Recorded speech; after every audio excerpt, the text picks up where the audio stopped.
It's your Locked On Flyers podcast for Friday, December 2nd. Your daily dose of Flyers news, analysis, and high quality content that, oh man, that second period, we got to talk about it.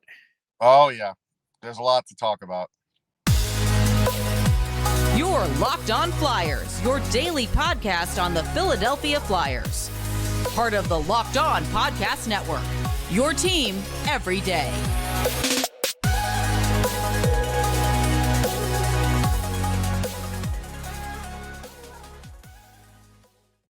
Hello, once again. I am Rachel Donner. You can find me on Twitter at rmiriam. I'm here, as always, with Russ Cohen, who's on Twitter at Sportsology. Thanks for making us your first listen every day. You can follow the podcast on Twitter at Locked On Flyers, also over on Instagram. That's where you'll keep up to date on our episodes and Flyers news. You can also email us at lockedonflyers@gmail.com. Today's episode is brought to you by BetOnline. BetOnline has you covered this season with more props, odds, and lines than ever before. BetOnline, where the game starts. On today's show, we are going to talk about the Flyers' loss to the Tampa Bay Lightning, some words that Chuck Fletcher and John Tortorella had to say earlier in the day. We're going to go around the NHL with some surprises, and then we're going to preview the weekend matchup against the Devils. So a lot to get to on today's show. We are available wherever you get your podcasts, Apple, Spotify, Odyssey. Plus, we're over on YouTube, so subscribe there as well. A busy day for the Flyers, Russ. Kiefer Bellows on waivers, I think to make room for Travis Konechny coming back into the lineup, as well as maybe a contract for Anisimov. Yeah, if somebody claims, Bellows, then yeah, that's certainly what they're thinking, but it's not a guarantee, right? Right. So we're going to have to wait until later today to find out if he clears or not. We got some injury updates. We learned that Ryan Ellis, no surprise, out for the season. We all kind of assumed that. But it was kind of good to hear it directly out of their mouths. Sure. So now it's one less thing to check off. Yeah, exactly. Cam Atkinson still day to day, but obviously he didn't play last night. JVR is seeing a specialist today, and then Couturier is going to see another doctor in a couple of weeks. So hopefully we'll get more clarity on his potential return shortly thereafter. Why would JVR need to see a specialist? It's a break. Like, I don't know why it would have to be a specialist. Well, I'm not a doctor, so I'm not going to speculate for now. But yeah, Torts and Chuck had some other stuff to say. I will say, and this sort of relates a little bit to the game last night, that, John Tortorella says some stuff that, gets you aggravated or, causes controversy. But I think that he had a couple good things to say yesterday before the game and after, just in terms of sticking with it and trying to build a system. And then post game, kind of refusing to lay blame anywhere specific in terms of the players that, he was like, no, this is a team effort and we couldn't recover from that second period, especially when we got trapped in the zone and we have to learn to get past those momentum shifts, right? Yeah, I mean, I think he did the right thing, not throwing anybody under the bus, but he's also acting like he's a professor teaching like young kids. And, we in the media are kind of looking at this like, this is 24 games into it. This isn't like the beginning of a season. He's still giving us a speech like it's the beginning of a season. Yeah, I mean, I can see that side of it as well. It just feels like he's at least trying to do the right thing here, and I appreciate it to a certain extent. I didn't, he also implied that guaranteed contracts are terrible earlier in the day. Guaranteed.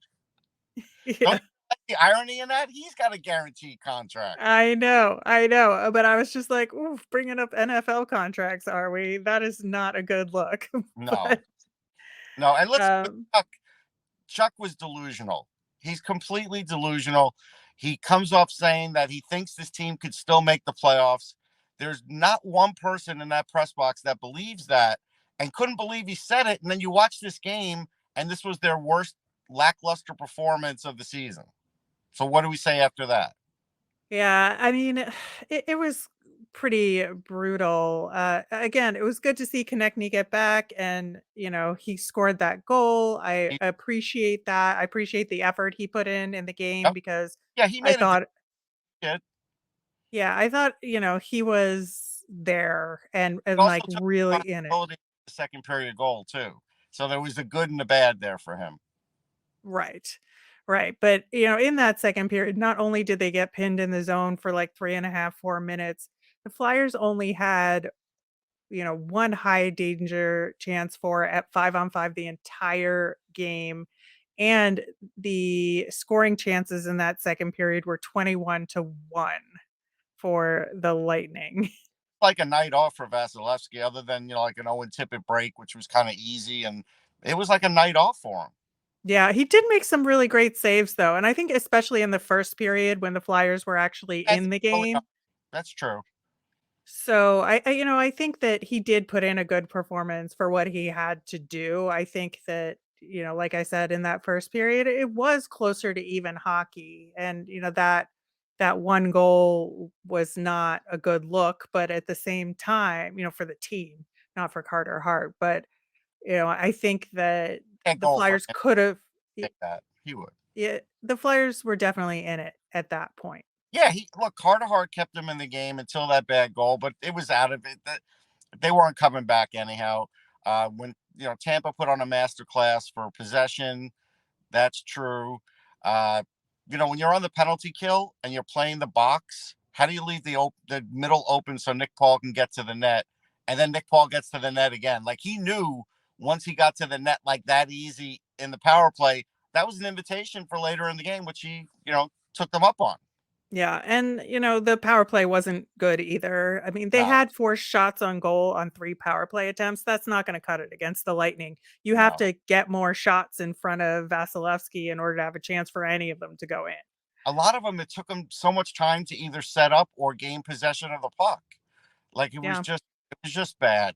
And you know, I know Torch talked about how he'll talk about these things at practice. There's no point in yelling and everything. Like, I get it, but you're at a point in the season now. You're at the 24 game mark. The Flyers have only scored like 50 something goals. Like, they don't score goals. They're not playing good enough defense. They're not trying to tank. And there are a lot of scouts coming in from other teams. So I do believe that Chuck is trying to make some sort of trade to shake things up, but I'm not sure that's going to do anything. But, maybe it helps them out of cap trouble going into next year. But I do think that's what they're working on right now.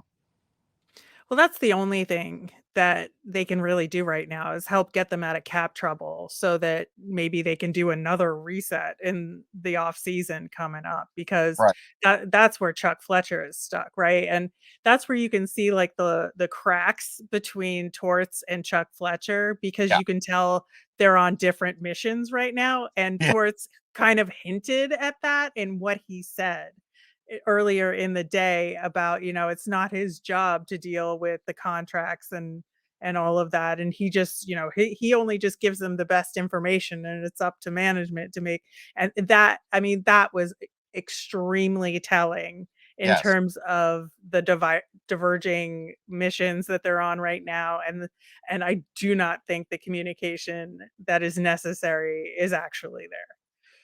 No, but again, I do think they're doing some due diligence right now and are attempting to do some sort of move. I could tell you Toronto's been there the last few games in a row. To me, that's something where that they need a defenseman. So you could speculate whether it be Risto or even a lower level defenseman like a Sealer. They do need some help on the Mhm. blue line. They do have some cap space. That does lead you to believe that Risto could be one of those guys with Muzzin being out for the year. So, or most likely out for the year anyhow. I think they said he was out for the regular season. So, I mean, we'll see. I mean, they're going to have to do some things like that. But again, even Torch said this right, where he was like, look, it wasn't about new players coming back. It wasn't about young players being in there. It wasn't about any of that. And he's right, because like one of the things I was saying to a few of the guys in on press row was just basically they could have added 3 new players tonight. It wouldn't have mattered. They didn't play like a team. Yeah, well, they have another good team to play next. We're going to get to that later in the show, but first we're going to talk about some news around the NHL and some surprises in this season so far. Today's episode is brought to you by BetOnline. BetOnline.net is your number one source for sports betting info, stats, news, and analysis. Get the latest odds and trends for every professional and amateur league out there, from football to basketball to soccer and esports, and of course the NHL. We've got it all at BetOnline.net. And if you love sports podcasts like ours, you could find those at BetOnline as well. We're always the fastest, and easiest way to get your betting fix. Head to the website today or use your mobile device to learn more. Bet online, where the game starts. Check out the Locked On Sports Today podcast. From the games that matter the most to the biggest stories in sports, go beyond the scoreboard and behind the scenes with local experts and insights only Locked On can provide. Locked On Sports Today, available wherever you get your podcasts. Russ, we were just talking about the Tampa Bay Lightning, and that brings us to some stories from around the league, including those Lightning. And Pat Maroon kind of went through it recently when they were playing the Bruins. Jack Edwards was just making some insults to him about maybe his weight and it got a lot of people talking about just how awful it was that, you can critique how a guy's playing, Sure. but but just critiquing physical characteristics. I mean, make fun of like a mustache that's grown in Right. weird I or mean, you could say something, he's but slowed down a bit, fine. yeah, Those kinds of things. I agree. Um, I've sat with Jack Edwards, and he's a different guy when you talk to him in person and he gets behind the mic. He's a completely different guy. And the array of fat jokes that were on that broadcast were just, it's uncalled for. And Brinkley, he didn't help. He doubled down. no. And Yeah, and I Andy Brinkley, who's the color commentator yes, for sorry. NESN. Yeah, he doubled down on it, which I thought was appalling. If nothing else, he should realize that, all right, Jack, you've gone a little too far, and maybe he could steer it in the right direction. No, he kept it going. I mean, honestly, the Bruins should apologize, because the They Bruins, should. they really should. If they listen to the broadcast, they should apologize and say, listen, this is not what we want to do or say when we're playing an opponent. I get it. If you want to like fire up your home fan base, there's other things you could say. You could say the Tampa Bay Lightning stink, and Pat Maroon won't care. But this was too personal, and I loved what Pat Maroon did. I tweeted to him and I said, "Hey, this is a really great way of turning something negative into something positive by giving to charity." I loved it. Yeah, so that's exactly what happened. So Pat Maroon posted on Twitter that he was making a $2,000 donation to Tampa Bay Thrives, which is a nonprofit that works with people who struggle with mental health issues and substance abuse issues. And he did it in support of those struggling with mental health, bullying, and body image. So it was very clear that it was directed at these comments, and he Yeah. encouraged other people to donate as well. And so that was really good. And still, we've not heard anything out of Jack Edwards or Andy Brickley or Nesson or anybody. Like I guess they Yeah. feel like that's normal.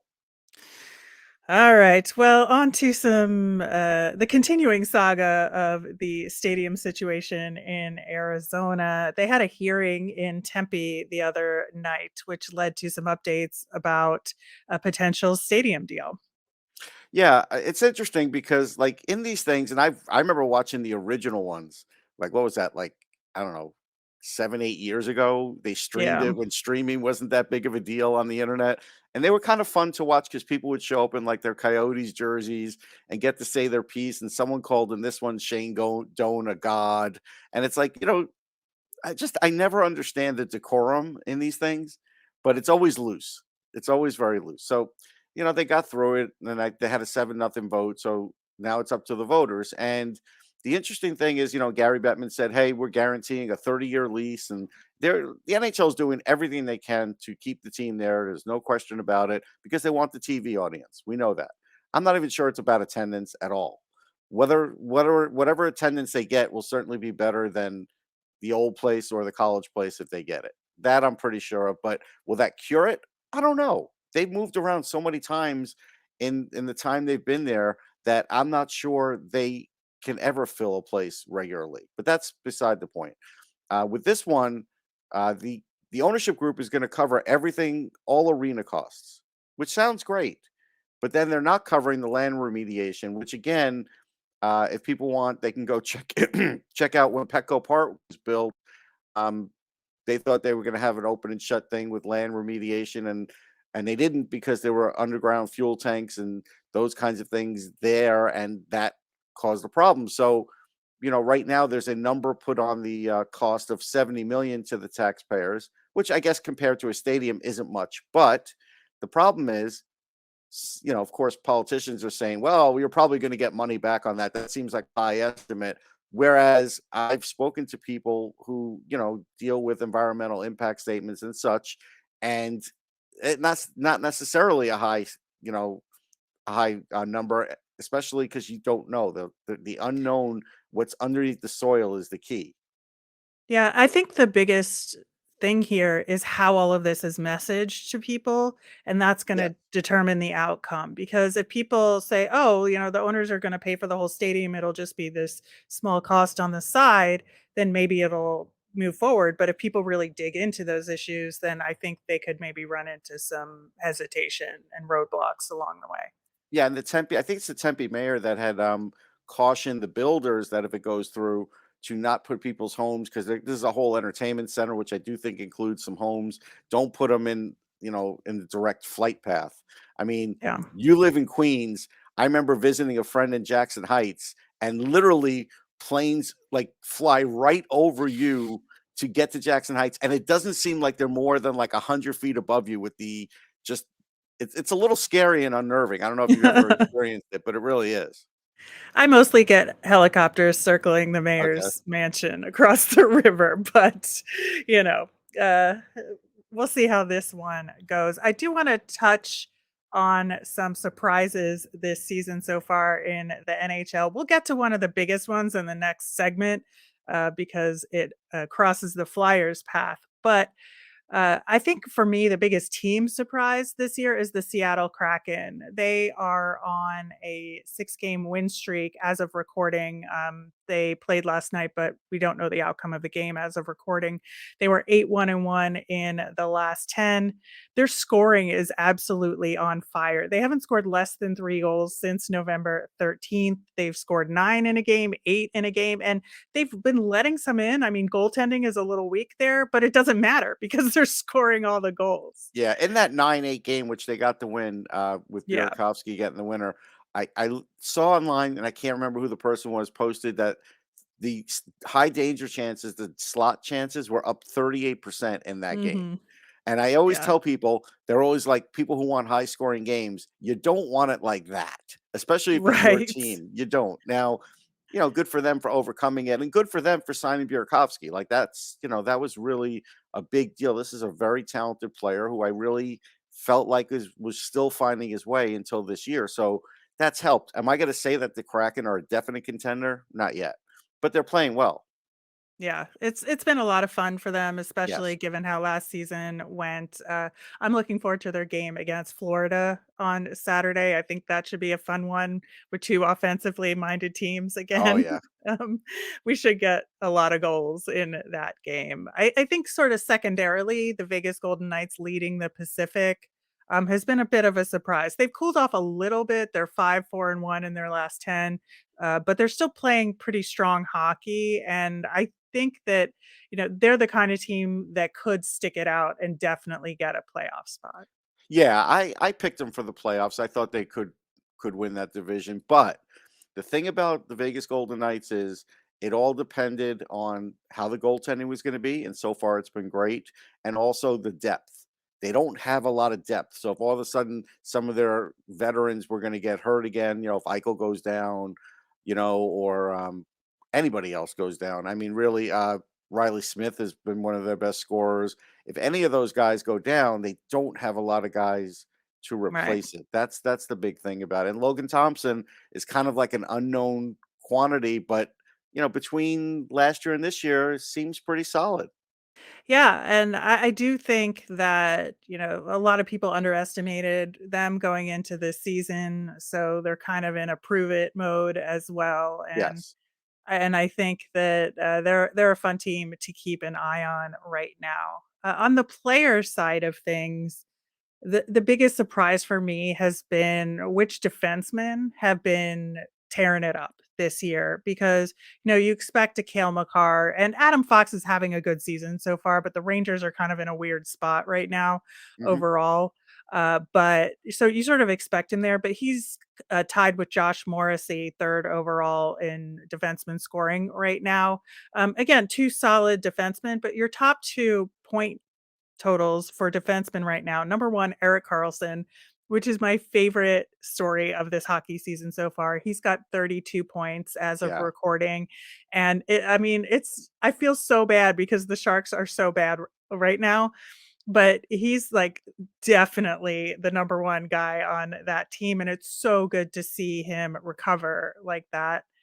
And Rasmus Dahlin from the Buffalo Sabres, 26 points. He's having a phenomenal season so far as well. And so those two guys, I think, are while they're always good defensemen reputationally. I think to be atop the scoring race, it is a little bit of a surprise. Yeah, I think so. With Darlene, we talked about how Matthias Samuelson had a very positive impact on him and is a really good partner, when he wasn't injured this year. And so that's been a big thing Hmm. for him. And with Carlson, like I can't account for it because, he's had some off seasons and now all of a sudden this Erik Karlsson's back. If he has a couple of seasons like this, 2, 3 more seasons like this, he's going to be a Hall of Fame candidate again because I know a lot of people just kind of, threw him for dead. But we all have to remember how dominant he once was as an offensive player. It's hard to believe a team could have a defenseman this good, dominating with points and still be that bad like the Sharks are. It's Yes, hard to I do. know. I know. It's so upsetting in a lot of ways. But there was another surprise this season so far. That's the New Jersey Devils. The Flyers are facing them this weekend, and we're going to talk about them next.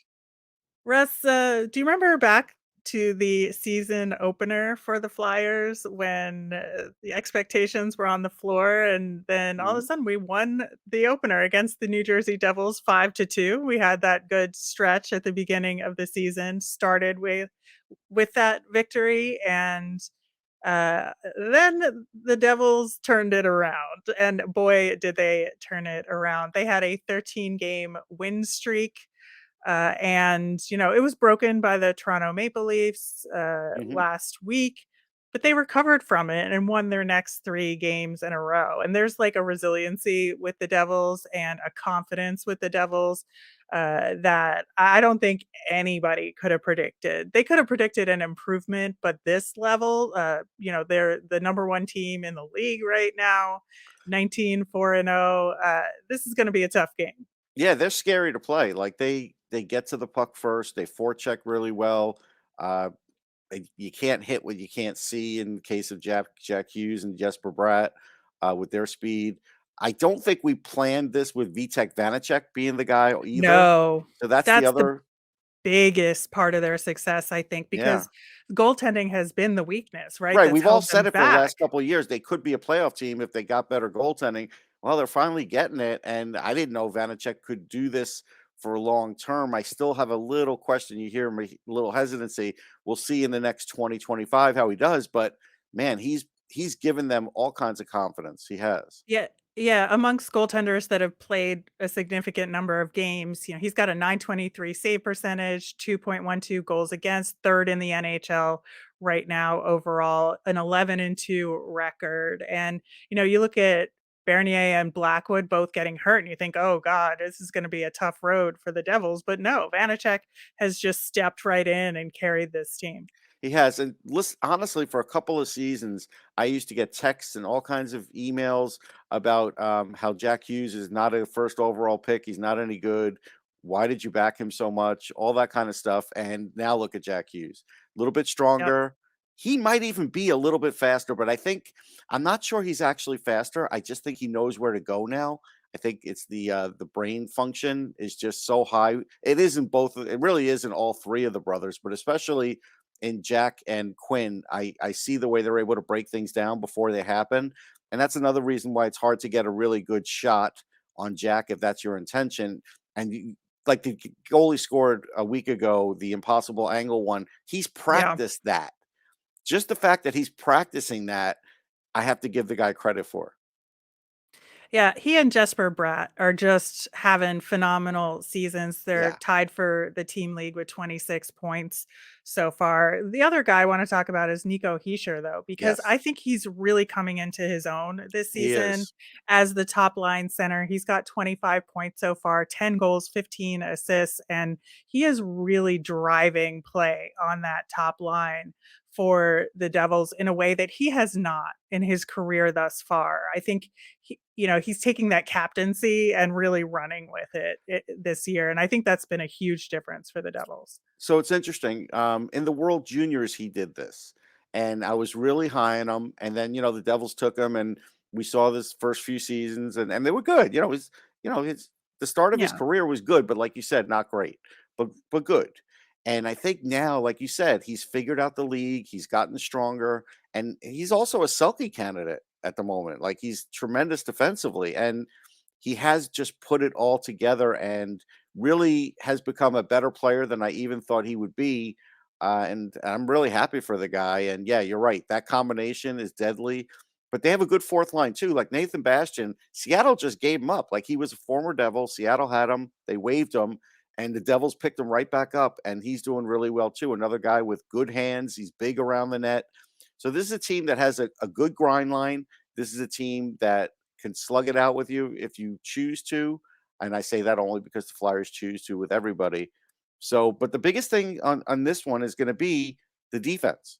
The Right. John Tortorella and Shaw are going to have to come up with a defensive plan to keep guys like Jack Hughes in tow because, like the Tortorella said the other day, and it worked against the Islanders. Hey, we just got to put an extra guy in the middle, whatever. Yeah, that works against some teams. Not when you have speed like this, though, and all of a sudden, like they're getting a stretch pass where you're not expecting it, or a line change, and Hughes is out there, and all of a sudden he's getting the puck with open ice. That's a whole different story.